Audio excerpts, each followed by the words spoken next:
Okay, बिस्मिल्लाहिर्रहमानिर्रहीम। अस्सलाम वालेकुम, माय नेम इज सैरिश। मेरा presentation topic critical path method.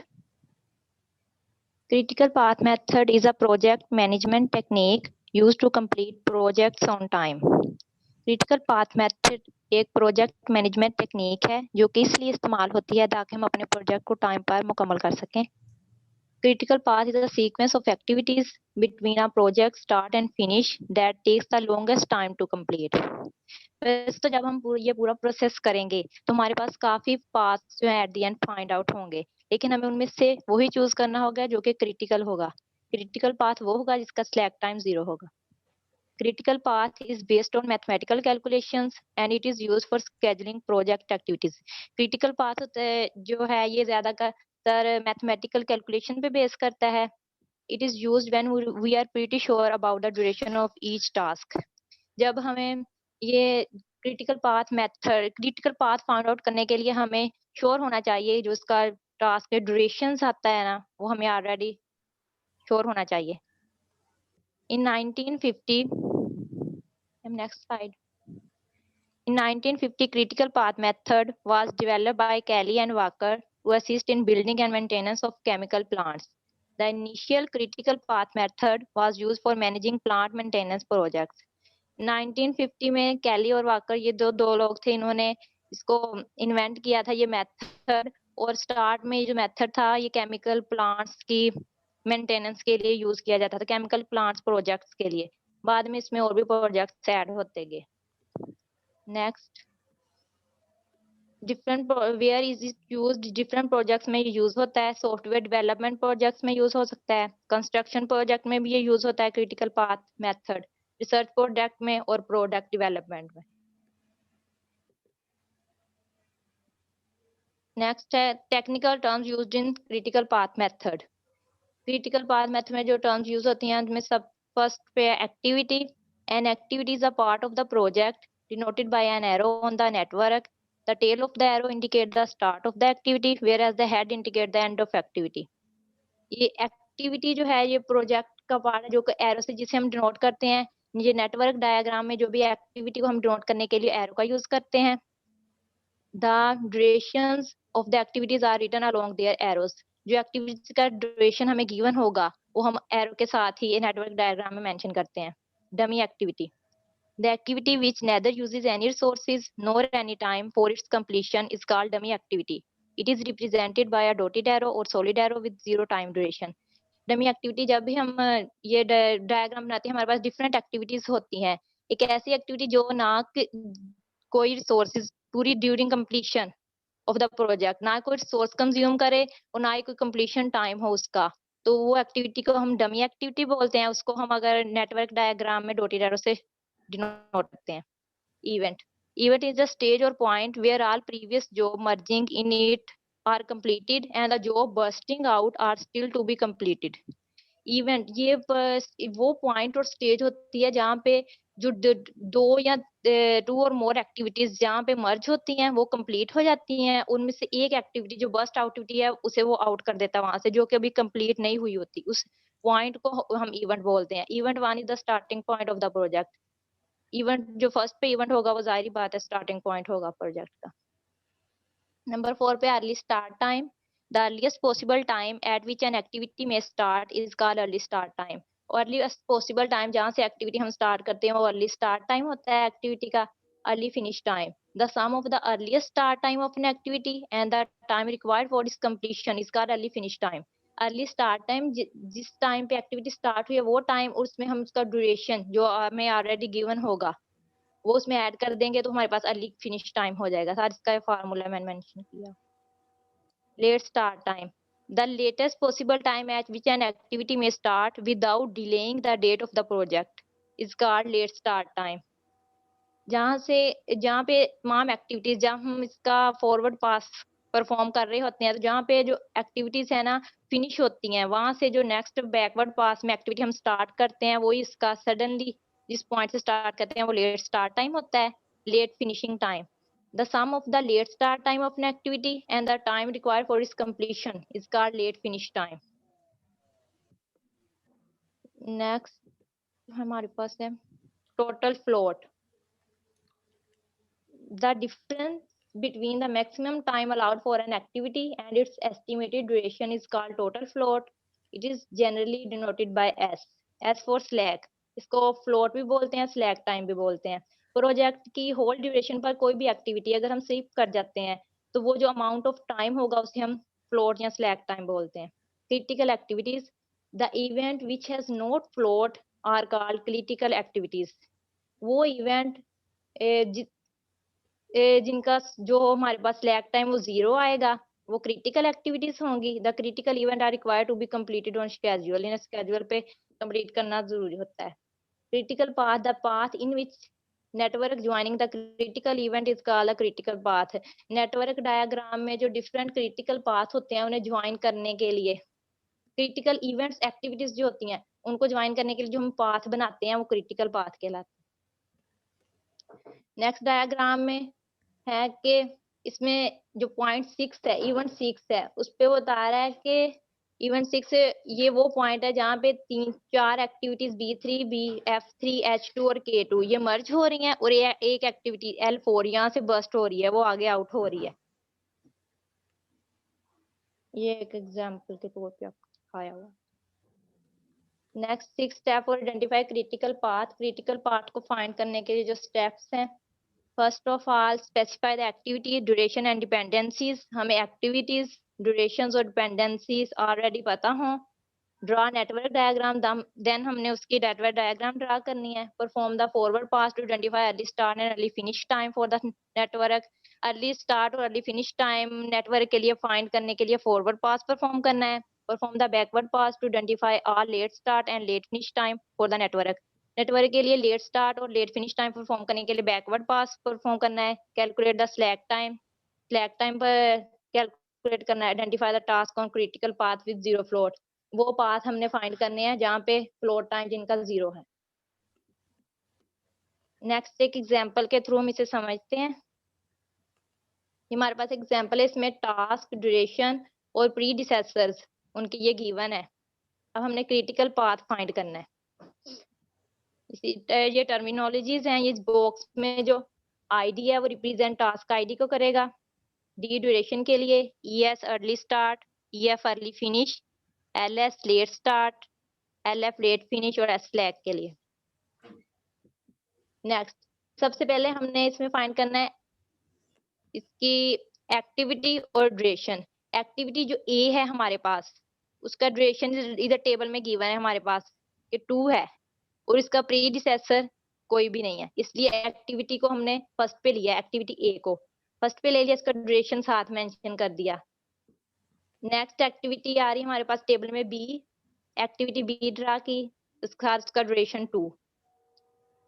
उसके बाद नेक्स्ट एक्टिविटी C का प्रीडिसेसर देखना है. प्रीडिसेसर A है तो A में से ये एक्टिविटी A के बाद ये एक्टिविटी C आएगी.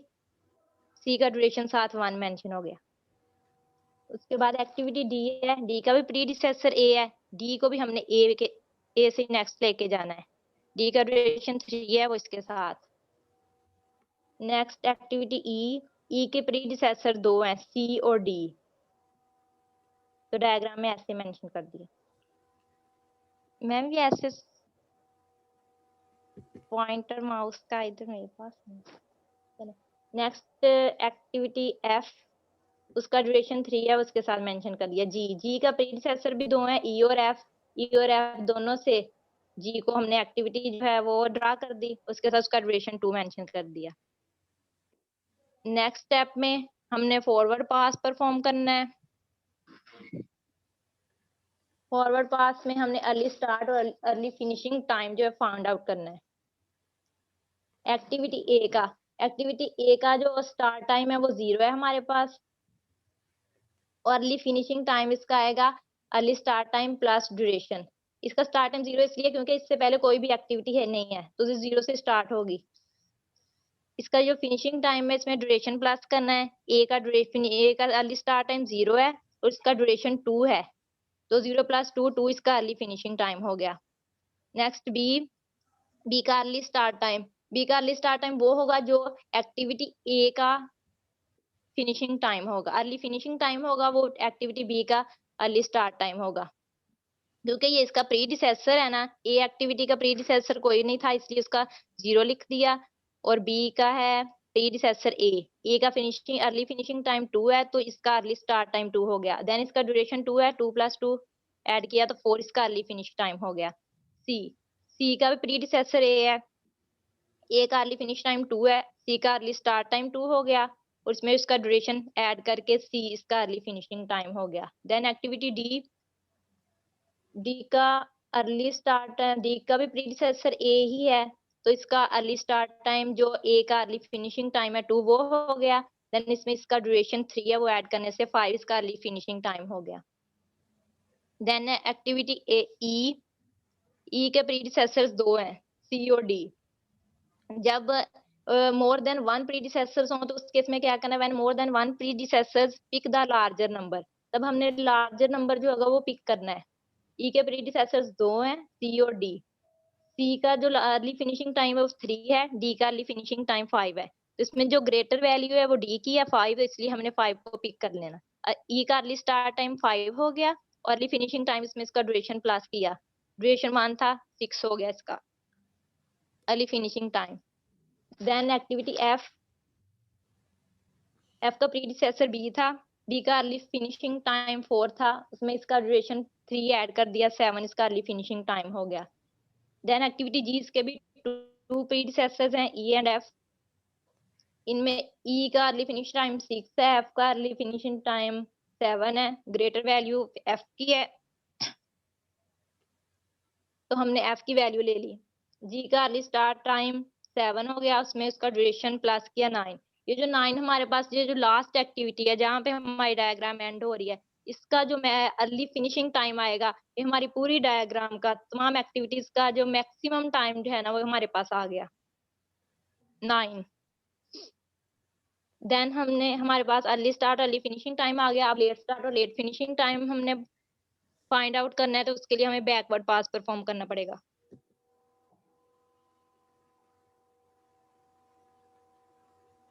नेक्स्ट बैकवर्ड पास में वहां से हमने स्टार्ट पॉइंट से स्टार्ट किया था, अब हमने एंडिंग पॉइंट से स्टार्ट लेना है। एक्टिविटी जी से स्टार्ट करना है, जी का अब हमने लेट स्टार्ट टाइम और लेट एंड टाइम फाइंड करना है, लेट फिनिशिंग टाइम। इसका लेट स्टार्ट टाइम क्योंकि ये हमारे पास स्टार्टिंग एक्टिविटी है यहाँ से बैकवर्ड पास में, तो इसका वही लेट स्टार्ट टाइम वही होगा जो इसका फिनिशिंग टाइम था, अर्ली फिनिशिंग टाइम था। अर्ली फिनिशिंग टाइम 9 था तो लेट स्टार्ट टाइम इसका 9 हो गया। देन इसमें से जब हम फॉरवर्ड पास परफॉर्म कर रहे थे तो जब हम फॉरवर्ड पास परफॉर्म कर रहे थे तो हमने ड्यूरेशन प्लस किया था, अब बैकवर्ड पास में हमने ड्यूरेशन है माइनस कर देना है। 9 इसका है लेट स्टार्ट टाइम, उसमें इसका ड्यूरेशन 2 है वो माइनस किया तो 7 इसका लेट फिनिशिंग टाइम आ गया, नहीं लेट स्टार्ट टाइम आ गया, लेट फिनिशिंग टाइम में से इसका ड्यूरेशन माइनस किया, excuse me.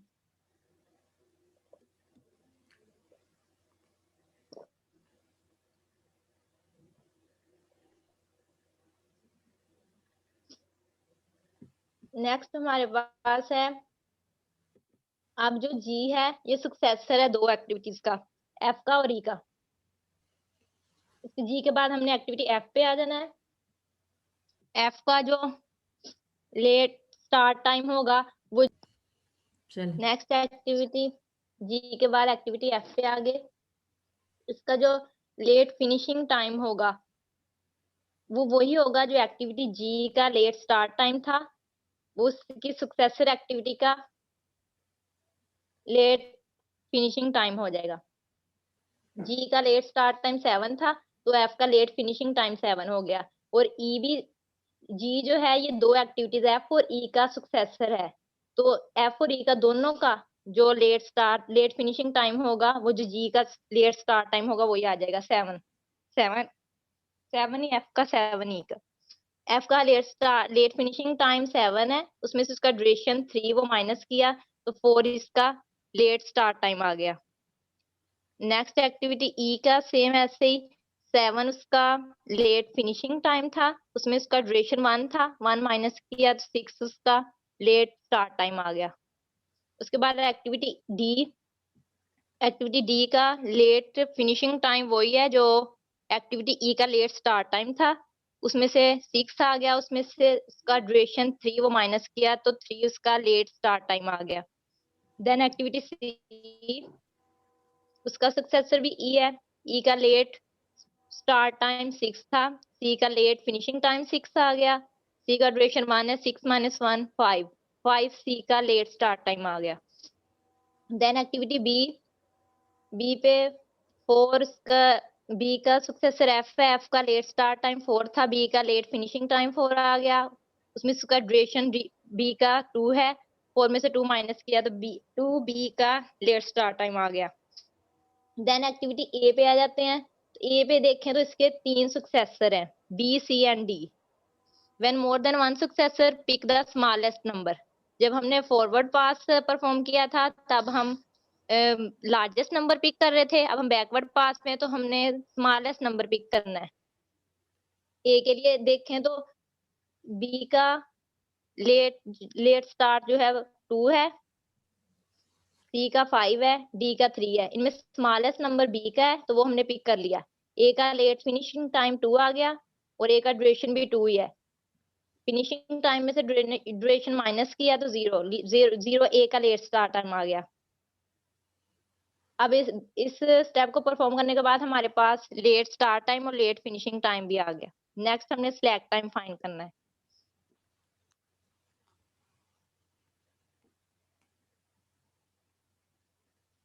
Slack time find करने का फार्मूला है late start time minus early start time.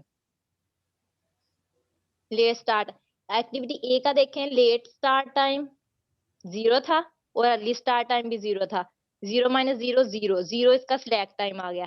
Activity B, उसका अर्ली स्टार्ट टाइम 2 था और अर्ली फिनिशिंग टाइम भी, लेट स्टार्ट टाइम भी 2 था, अर्ली स्टार्ट टाइम भी 2, 2 माइनस 2 0 इसका स्लैक टाइम आ गया। नेक्स्ट एक्टिविटी सी, उसका लेट स्टार्ट टाइम 5 था और अर्ली स्टार्ट टाइम 2 था, 5 माइनस 2 3 उसका स्लैक टाइम आ गया। नेक्स्ट एक्टिविटी डी का लेट स्टार्ट टाइम 3 था, अर्ली स्टार्ट टाइम 2 था, 3 माइनस 2 1 इसका स्लैक टाइम आ गया। नेक्स्ट एक्टिविटी ई का लेट स्टार्ट टाइम 6 था, अर्ली स्टार्ट टाइम 5, 6 माइनस 5 1 इसका स्लैक टाइम आ गया।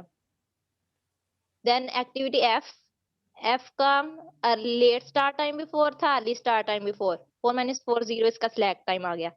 देन लास्ट एक्टिविटी जी, उसका लेट स्टार्ट टाइम भी 7 है, अर्ली स्टार्ट टाइम भी 7 है, तो इसका भी स्लैक टाइम 0 आ गया। अब हमने ये डिफरेंट पाथ हमारे पास आ गए, 3 पाथ बन रहे हैं, एक तो ए बी एफ और जी तक, सेकंड ए सी ई और जी तक, थर्ड ए डी ई और जी तक। अब हमने फाइंड करना है इन तीनों में से, ये 3 पाथ है, इन तीनों में फाइंड करना है जिसमें सर्व पाथ का हर नोड का जो है क्रिटिकल स्लैक टाइम 0 आएगा, वो हमारे पास क्रिटिकल पाथ होगा। नेक्स्ट डायग्राम हम देखते हैं, अगर ए के बाद सी को देखें,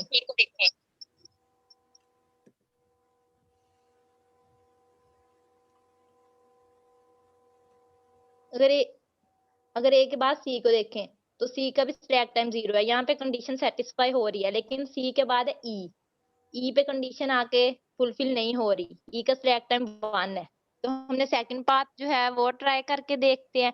ए के बाद अगर डी को देखें, डी का भी स्लैक टाइम 0 है, तो ये कंडीशन फुलफिल हो रही है। नेक्स्ट ई पे आके कंडीशन सेटिस्फाई नहीं हो रही। देन ए के बाद बी को देखें, ए का भी स्लैक टाइम 0 है, बी का भी 0 है, बी के बाद एफ आ रहा है, एफ का भी सिलेक्ट टाइम 0 है, एफ के बाद जी का भी सिलेक्ट टाइम 0 है, तो ये जो पाथ है ए बी एफ और जी, ये हमारा क्रिटिकल पाथ हो गया। देन इसके बेनिफिट्स और critical path management, useful eight many stages of project management, ये प्रोजेक्ट मैनेजमेंट की डिफरेंट स्टेजेस पे यूजफुल है हमारे लिए क्रिटिकल पाथ मेथड, इसके थ्रू हम प्रोजेक्ट की मेंटेनेंस को प्रोजेक्ट जो रिक्वायरमेंट है उसको इजीली फुलफिल कर सकते हैं। मैथमेटिकली सिंपल है, मैथमेटिकली इसकी जो कैलकुलेशंस है वो सिंपली है। Give critical path and float time, इसके थ्रू हम critical path float time find कर लेते हैं। प्रोवाइड प्रोजेक्ट डॉक्यूमेंटेशन, प्रोजेक्ट की डॉक्यूमेंटेशन में प्रोवाइड करता है। Useful in monitoring cost, cost को प्रोजेक्ट की कॉस्ट को मॉनिटर करने के लिए ये यूजफुल है। Thank you.